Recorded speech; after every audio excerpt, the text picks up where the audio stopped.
அமெரிக்க அதிபர் தேர்தலில் டொனால்ட் ட்ரம்பை வெற்றி பெற வைத்ததில் பெரும் பங்கு வகித்த உலக மகா கோடீஸ்வரர் எலான் மாஸ்க் ட்ரம்புக்கு ஈடாக அடிக்கடி அதிரடி அறிவிப்புகளை வெளியிட்டு வருகிறார்.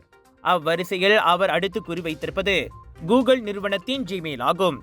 ஜிமெயிலுக்கு போட்டியாக எக்ஸ்மெயில் மின்னஞ்சல் சேவையை தொடங்க அவர் திட்டமிட்டுள்ளார்.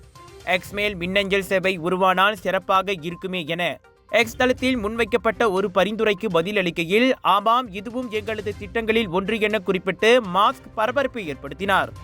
இவ்வாண்டு செப்டம்பர் வரையில் உலக மின்னஞ்சல் சந்தையில் ஆப்பிள் மெயில் 53.67 விழுக்காட்டுடன் ஆதிக்கம் செலுத்துகிறது.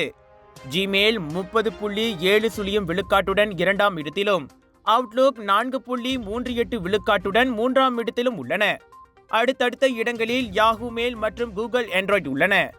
உலகளவில் 1.8 பில்லியனுக்கும் அதிகமான ஜிமெயில் கணக்குகளை வைத்திருக்கும் கூகுள் நிறுவனத்திற்கு போட்டியாக எக்ஸ்மெயிலை வைத்து எலான் மாஸ்க் வெற்றி பெற முடியுமா என்ற கேள்வி எழவே செய்கிறது.